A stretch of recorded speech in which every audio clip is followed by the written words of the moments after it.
Bueno, mi nombre es Daniel Zapancilión, estudiante de tercer semestre en la carrera de Terapia Física y Rehabilitación, perteneciente al Centro Universitario Iberoamericano en Humanidades y Ciencias de la Salud. El tema que les voy a exponer en este momento son tipos de investigación.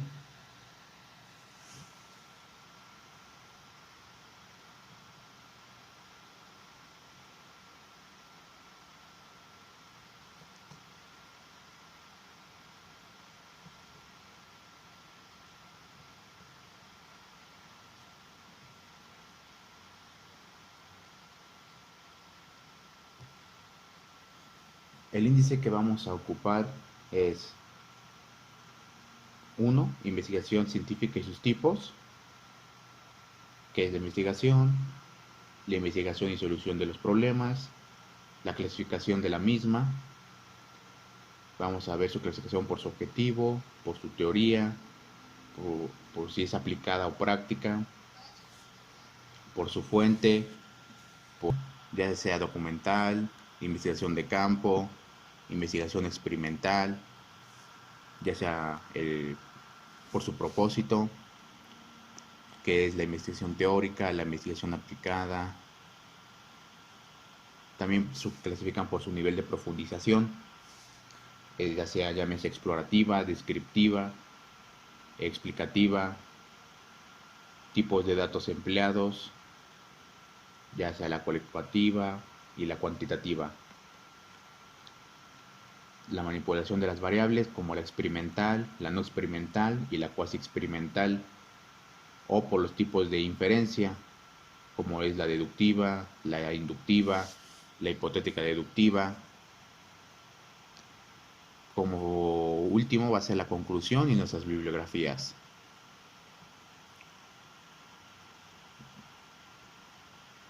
Como primer tema es la investigación científica y los tipos de investigación. La investigación.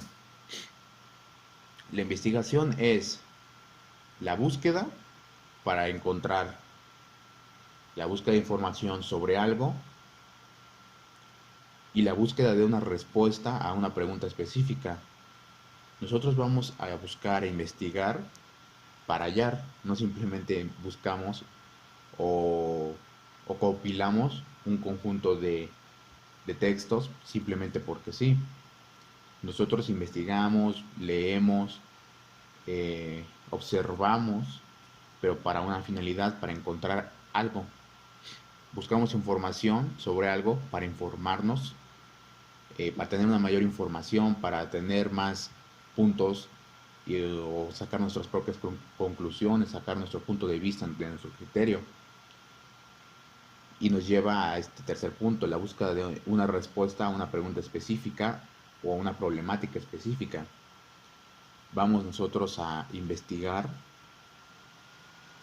sobre un problema, pero no solo para saberlo, sino también para poder resolverlo si es posible, si es un problema o es un tema que tiene solución.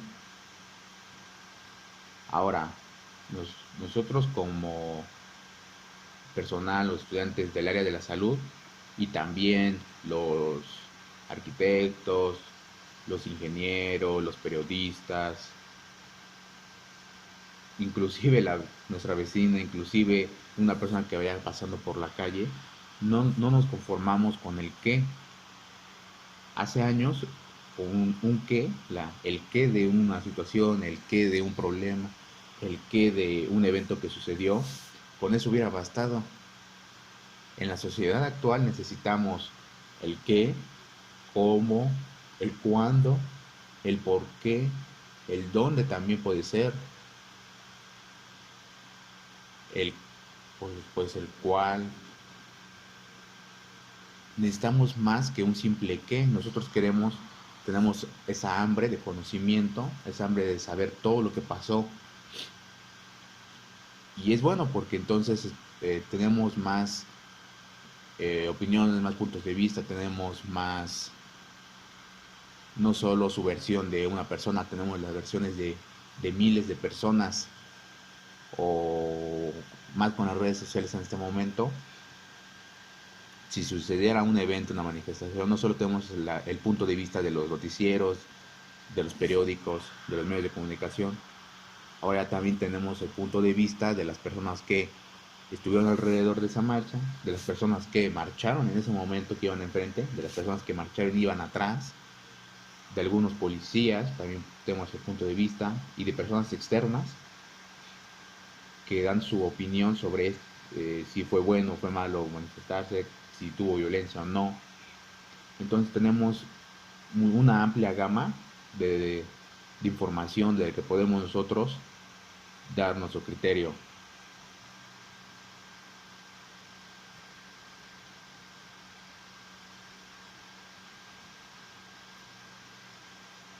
La investigación y solución de problemas.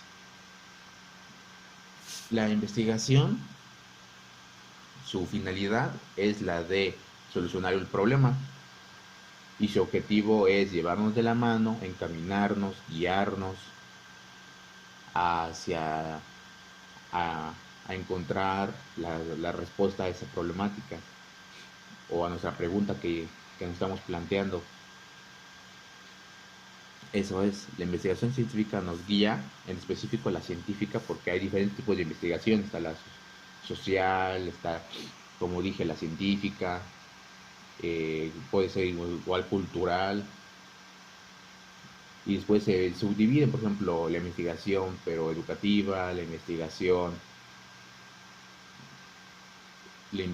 pero explorativa la investigación de exploración.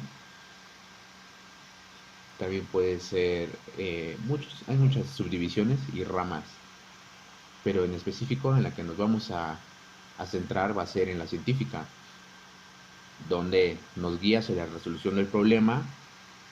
Sí, esa es su finalidad, guiarnos para solucionar ese problema, para responder a nuestra incógnita, pero no todos los problemas los podemos considerar como científicos, ¿no?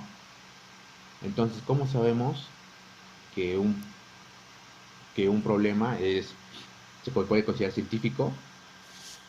Muy fácil, por ejemplo, con esos 5 puntos podemos saber si ese problema se puede catalogar como científico, un problema científico.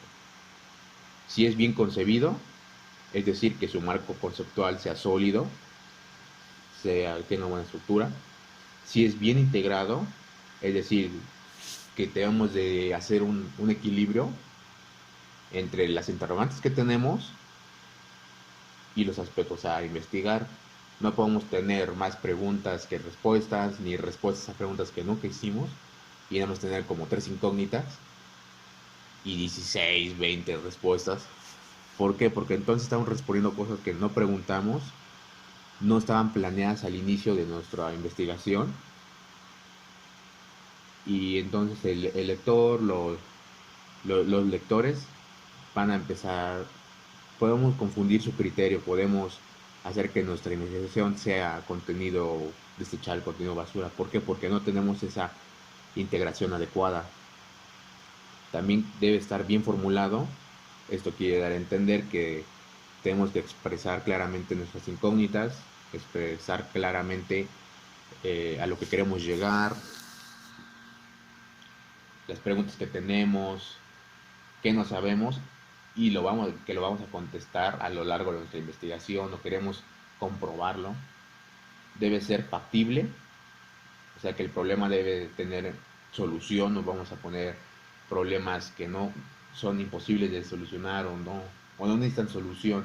Tenemos que tener un problema resoluble e investigable, que podamos contar con materiales, que ahorita vamos para el quinto punto, que es tener recursos. Entonces, en esta investigación tenemos que tener los recursos, que haya documentos de donde nosotros podamos hacer nuestra investigación, libros, documentales, revistas científicas avaladas, artículos también podría ser algunos. Pero entonces debe ser un problema que tenga solución, y la solución no sea imposible tampoco. Que si nos juntamos, por ejemplo, toda una comunidad de un pueblo, por ejemplo, y quieren solucionar el problema de que no llega agua para todos, por ejemplo, A los que están más en la entrada, a lo mejor sí llegan, ¿no? A los que están hasta arriba o más adentrados, a lo mejor no les llega. Entonces, esa no sería nuestra problemática. Se juntan, investigan, hacen una lluvia de ideas, un debate, comparten sus puntos de vista y llegan a la conclusión de que si aumentan, mejoran la bomba, se aumentan los drenajes que tienen, si hacen más amplio los tubos de drenaje de agua potable, pues esa agua que está llegando solo unos pocos aumenta su rango, aumenta en la periferia y las personas ya les empieza a llegar más agua de las que les llega comúnmente, entonces ya a más de un 80% ya les está llegando eh, esa agua. Entonces es eso. Ahora tenemos que tener recursos humanos, materiales o económicos dependiendo de qué tipo de investigación tengamos. Humanos en el ámbito de que no puedo hacer yo una investigación y hacer una encuesta, por ejemplo, un censo a una población de 1000 habitantes yo solo. Me tardaría mucho tiempo en hacer 20 preguntas y aún así, aunque fueran nada más 5 y no, tardaría mucho tiempo, muchos días y mucho esfuerzo, entonces mucha fatiga. Entonces por eso debíamos de tener el recurso humano, por ejemplo, más personas que me apoyaran, buscar nuevas tácticas para enviar mi encuesta y que pueda ser resuelta. Los recursos materiales significa que yo tengo si voy a hacer un documental, yo tengo el equipo necesario, tengo los micrófonos, tengo la cámara, tengo un tripié, tengo un cargador o una extensión, tengo un adaptador, tengo una lente nueva o una lente apropiada, tengo diferentes tipos de lentes. Esos son los recursos materiales y los económicos, el dinero, si necesito hacer muchas copias, por ejemplo, de una encuesta o si necesito pagar para enviar un formulario, si necesito dinero para trasladarme, hacer mi investigación, si necesito dinero para comprar materiales para mi investigación. A eso se refiere. Ahora, la investigación científica. Vamos a empezar con la clasificación. Por su objetivo, pura o teoría o aplicada o práctica. Esos los tomamos más adelante porque se explican más. La de por su fuente se va a clasificar una investigación de acuerdo a por su fuente, de dónde nosotros la observamos, de dónde sacamos esa información, cuáles son nuestras referencias. Pueden ser documentales, de campo o día de campo, como se le conozca, o experimental. El documental es la negación de documentos. Documental entendamos que no solo es el documental que veo en la tele. Un documento puede ser inclusive algo escrito en la arena, ya se vuelve un documento, algo escrito en la tierra, ya se vuelve un documento, en una hoja, ya se vuelve documento, virtualmente en Word, ya se vuelve documento. Si yo escribiera en un post-it, ya se vuelve documento. Pero hay que aprender a diferenciar qué documentos tienen validez, qué documentos cumplen los requerimientos para que nosotros podamos eh, considerarlas en nuestras bibliografías, para que esa información que ahí dice, nosotros digamos, es verídica, es muy buena esa información, tiene soportes sólidos, tiene sustentación, lo sacaron de tal lugar y sí es reconocida. Entonces, diferenciando esos tipos de documentos es, es a lo que engloba el diario de campo sobre la realidad para estudiar. De campo también puede ser que yo a lo mejor yo estoy preguntando de, a personas, entrevistando a personas, estoy yo sacándolo de diarios, por ejemplo, y la experimental por manipulación de variables. La manipulación de variables la vamos a ver también más adelante.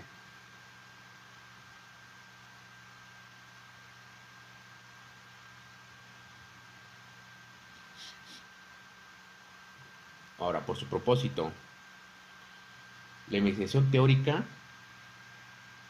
es aquella en el que yo tengo una idea. Yo apenas tengo una idea, pero no la tengo comprobada. Es algo que nadie más ha pensado.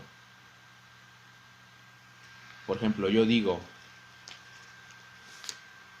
que a estos post-its, si yo les pusiera, si yo los pusiera en agua hirviendo, cambiaría su estructura, su forma que tienen. Ahora esa es mi teoría y es a lo que viene.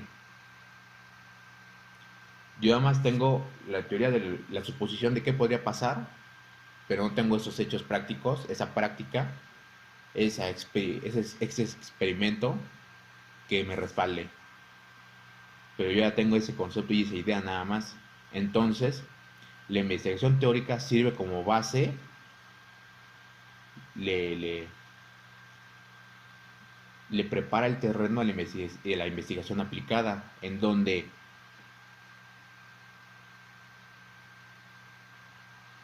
llega otra persona y dice, y retoma mi investigación o mi teoría que yo tenía, y dice, voy a seguir con la teoría de esta persona. Entonces, no solo pienso que si yo pusiera esto en agua hirviendo, cambiaría su estructura, su forma. Ahora hago el experimento. Pongo agua a hervir, pongo agua en una estufa, dejo que hierva y los introduzco.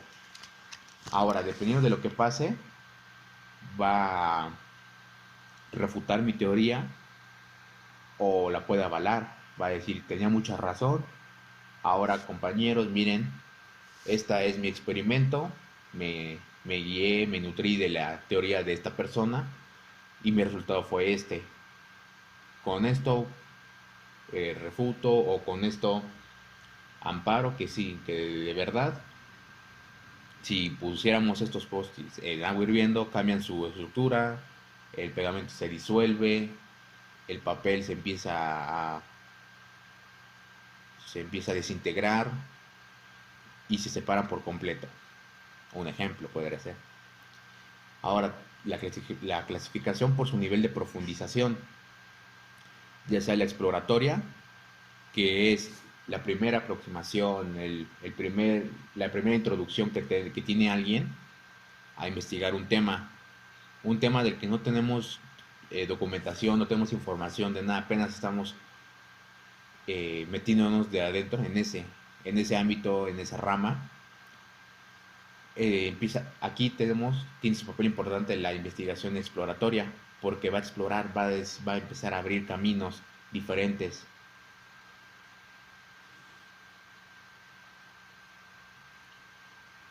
Un ejemplo podría ser las vacunas contra los virus. Un virus nuevo que aparezca, entonces necesitaremos vacunas, estamos de acuerdo. Pero para hacer vacunas, como es un virus nuevo, es inexplorado, no sabemos nada sobre él, entonces vamos a empezar con la explorativa, a hacer diferentes muestras, tener muestras del virus, ver cuáles muestras tienen futuro para pasar a la fase 2, para pasar a nuevos experimentos y cuáles vamos descartando, cuáles no tienen futuro y entonces las removemos de ahí. Y una vez que ya empezamos a investigar cómo se compone el virus, qué características tiene, si puede sobrevivir en extremas temperaturas, a quién más le da, por ejemplo, empezamos a experimentar, empezamos a explorar el mismo y entonces ya podemos abrir camino hacia otras investigaciones, como la descriptiva, donde tiene su finalidad el comprender más, la comprensión más exacta, se adentra más, al igual que la explicativa, donde permite hacer generalizaciones que puedan extenderse a realidades similares. Ahora una se adentra de lleno y es estricta y dice, oh, ya tenemos la explorativa, ya exploramos más este campo, este tema, vámonos de lleno. Seguimos haciendo investigaciones más profundas, más específicas, ahora no solo sobre cómo es el virus, sino a las personas de 34 años, por ejemplo, fumadoras no crónicas ni leves, que se fuman 3 cigarros al día. ¿Cómo les afecta este virus? Son investigaciones más, pues, aparte más estrictas, más específicas. Y la explicativa es de que, pues ya sabemos que a las personas de tercera edad, este virus es casi mortal, y más si tienen alguna otra enfermedad, otra patología, llámese artritis, llámese diabetes, cáncer, hipertensión, problemas vasculares o problemas venosos, les da mucho, les, les da peor a las personas de tercera edad que a un paciente joven o un paciente de 17 años. Pero la explicativa quiere dar a entender que esta permite hacer generalizaciones que puedan extenderse a realidades similares a, pues, a lo de la tercera edad. A todos los de la tercera les da mucho esta enfermedad. Ahora generalizamos con que mayores de 50 años, todos los mayores de 50 años tienen una tasa de mortalidad más alta que una persona más joven, y ya generalizamos a todos. ¿Por qué? Porque hicimos nuestras muestras con 50, 60, 70 individuos. Aquí la explorativa la ilustramos como un explorador, alguien que apenas va a descubrir unas ruinas, alguien que descubre algo que nadie más sabía que existía y dice, miren, descubrí esto en tal lugar. La descriptiva como una persona que investiga, una persona que apenas que ya tiene conocimiento, pero está viendo, hasta con lupa podría ser, está viendo qué pasa si hago esto, qué pasa si pasa otro, si este evento se cumple, qué pasa. Y la explicativa como un docente que va a explicarle a los demás sobre este tema. Puede ser una representación. Otra clasificación es tipos de datos empleados. De acuerdo a nuestros tipos de datos que nosotros empleemos, cualitativa, cuantitativa. Sabemos que lo cuantitativo es lo que podemos contar, lo que podemos agrupar, lo que se puede medir. Lo cualitativo son aspectos que no pueden ser medidos, pero que existen. Comúnmente cualidades pueden ser, ¿no? Pero es lo inmedible, lo que no podemos poner dentro de este rango, por ejemplo, lo que no podemos poner dentro de este grupo de personas, lo que no podemos medir, eso es. Y ahora mis datos cualitativos son todos los datos que no pueden ser eh, medidos, son los datos, por ejemplo, nuestra carisma no puede ser medida, pero sin embargo ahí está. Y lo cuantitativo ayuda de la estadística, de la matemática, álgebra también. De esas ramas de la matemática se apoya la cuantitativa para hacer gráficas, estadísticas, grupo de personas, porcentajes.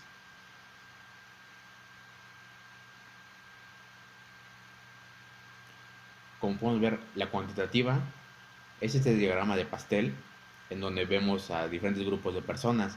Las personas que están en el rango en azul, en el rango rojo, en el rango gris, amarillo, naranja y verde respectivamente. Por ejemplo, en el rango azul hay muchas personas, pero menos que en el rango rojo y más que en el rango amarillo. Las personas en el rango naranja tienen más que el rango gris, pero menos que el rango verde. Entonces es eso. De diferentes grupos de personas, por ejemplo, dependiendo de nuestra investigación, de cuántas personas de tez apiñonada hay en Tlaxcala, por ejemplo. Entonces vamos a dividir a las personas de acuerdo a la tez. Y hay unos que van a tener tez muy blanca, tez de esos que parecen rosa, tez apiñonada, tez morena, tez negra, etcétera. Sin contar que hay subdivisiones en tez. Pero es eso, dividir un grupo, no a fuerzas de personas, también puede ser de lugares, de objetos materiales. Por otro lado, cualitativas son las cualidades, como acá podemos tener amable, cariñoso, comprensivo, generoso. Entonces es sobre eso. En la manipulación de variables tenemos la experimental, la no experimental y la cuasi experimental. La experimental es donde las variables son muy controladas. ¿Por qué? Porque estamos haciendo un experimento. Estamos haciendo la investigación del experimento. Entonces, mi experimento, cualquier cosa que yo note diferente, lo voy a anotar.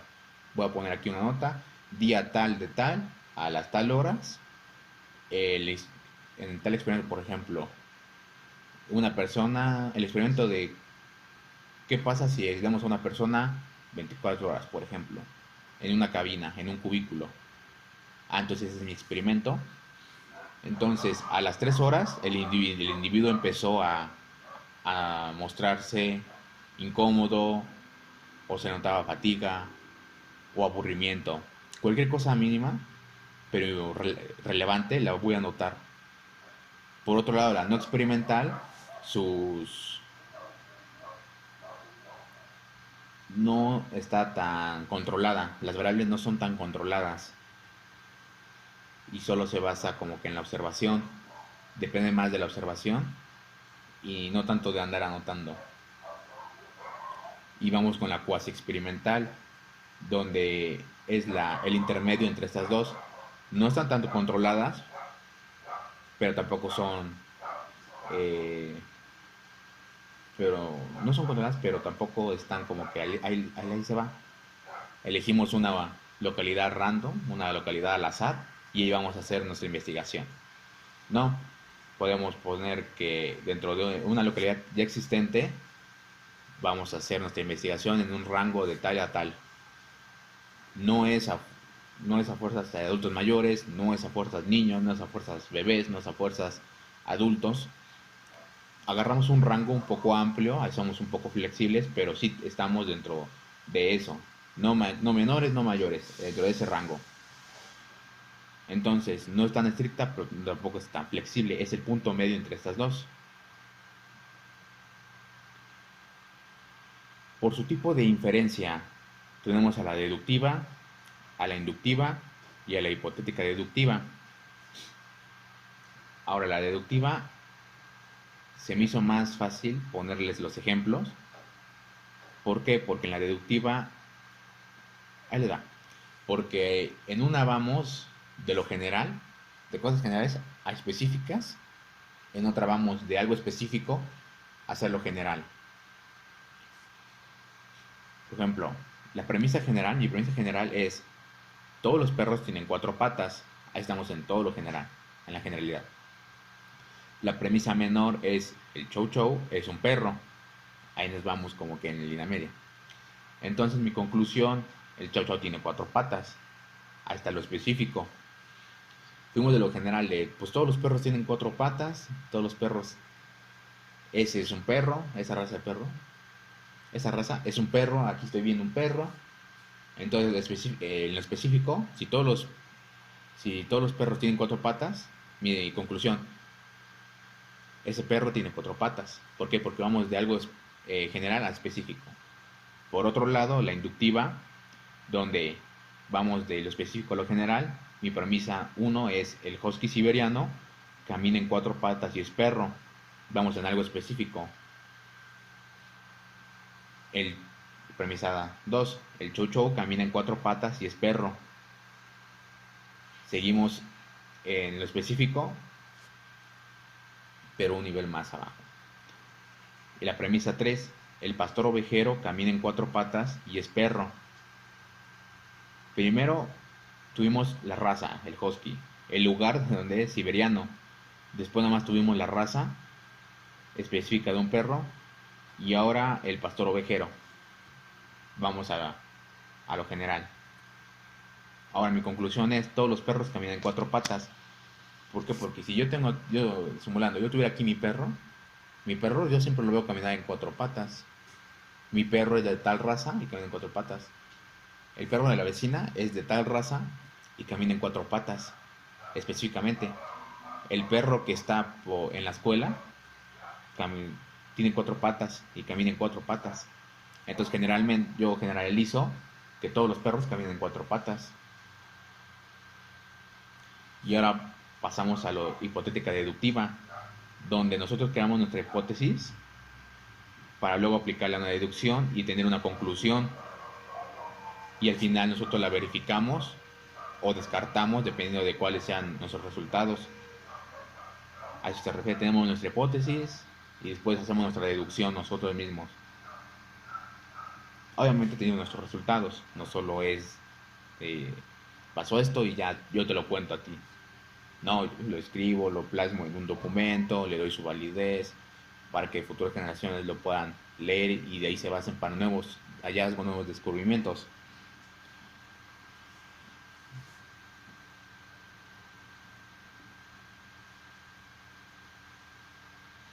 Ahora, como conclusión, pero antes de saber, los conceptos que yo les puse en esta presentación podría llamarse canónicos, son los que la mayoría ocupa, son los que tienen validez, pero no les leo esos conceptos. ¿Por qué? Porque ya los tienen aquí plasmados. Entonces, ¿de qué sirve que yo me pase todo el video leyéndoles esos conceptos?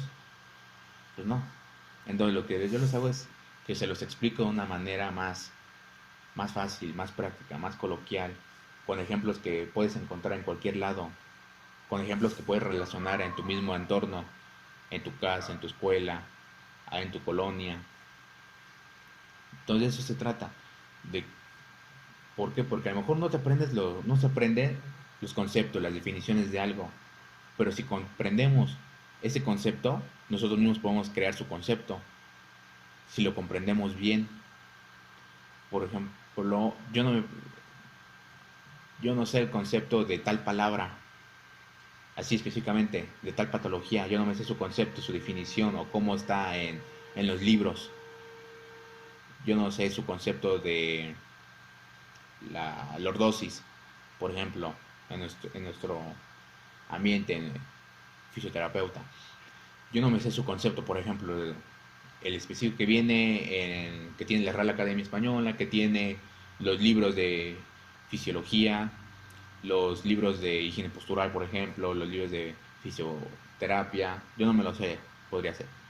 Pero si yo comprendo el concepto de qué es la patología que les da a las personas que tienen una curvatura lumbar mayor a la normal, porque yo sé que esas personas tienen esa curvatura más, por ejemplo, a lo mejor sacan más lo que es el hueso sacro y el coxis, entonces les hace tener un mayor volumen en los glúteos, que por ejemplo sacan un poco más el vientre.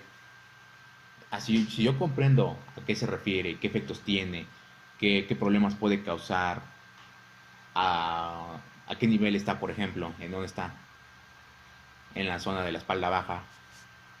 Si yo comprendo ese concepto, entonces yo puedo hacer mi definición, que entonces la hiperlordosis es un aumento a lo normal en la curvatura lordótica en la zona lumbar. Ahí está. Yo no me sé su concepto, por ejemplo, yo no me sé su concepto específico, su concepto que le dieron los científicos, pero yo comprendo el concepto y le puedo dar yo mi definición. Ahora, como conclusión, existen diferentes tipos de investigaciones, como ya los vimos. Algunas son más estrictas que otros son más liberales, otras necesitan que ciertos eventos se cumplan, que ciertos, más allá de eventos, condiciones, que ciertos requerimientos necesitan para tener su validez. Otros sirven como base para nuevas investigaciones. Otros solucionan un problema, otros no, otros los investigan, otros te dan un punto de vista, otros te ayudan a que tú mismo tengas tu criterio, otros necesitan sus pruebas para poder avalarlo. Pero la finalidad en esta exposición es dar los conocimientos básicos para elegir el tipo de investigación que más se acomode a ustedes. Porque no vamos a imponer en este momento, si tuvieras libre, albedrío, el criterio, y en una actividad, por ejemplo, si no es tan específico el docente, el catedrático, en decirte que quiero tal investigación sobre este tema, entonces, si no es de esa manera, entonces tú puedes elegir la investigación que más te guste, que más te llame la atención, que más fácil se te haga. Por ejemplo, yo tengo la investigación eh, explicativa. Hago mi investigación de forma explicativa, pero no me acomodo con la inductiva, por ejemplo. Entonces, es bueno que practiquemos en las que no somos buenos, en las que tenemos deficiencias, pero también es bueno hacer una investigación en ese tipo en el que nos acomodemos más. ¿Por qué? Porque entonces nuestros resultados van a ser mejores, estamos más cómodos haciendo este tipo de investigación, nos favorece más, nos gusta hacer una investigación, nos llama la atención, entonces ponemos más empeño y por ende mayor calidad. Ahora, también su finalidad es enseñar que cada una de estas investigaciones es única y a la vez similar a las demás, donde los requerimientos que piden su finalidad, cada una tiene su definición diferente, cada uno se enfoca en cosas diferentes, cada una es única entre las demás, pero a la vez se complementan entre ellas. Por ejemplo, la teórica no es la misma que la aplicada, pero se complementa. Una sirve de base para la otra. Yo tengo la deductiva y la inductiva. Una no es igual a la otra, pero se complementan. Yo puedo ocupar también una con tiempos, por ejemplo, en la historia, las históricas también. Entonces, de eso se trata. Son únicas y a la vez similares o complementarias. Y cada una de ellas nos lleva de la mano hacia nuestra incógnita, hacia resolver nuestro problema, hacia saciar nuestras dudas, nuestra hambre de ese conocimiento que tenemos.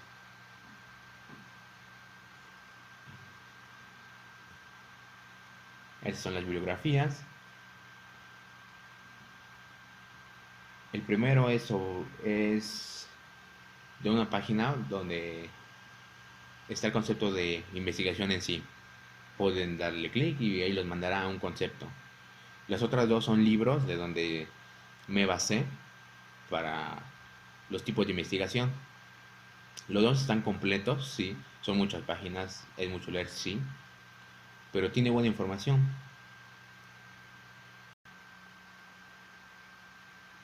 Eso ha sido todo por en esta exposición.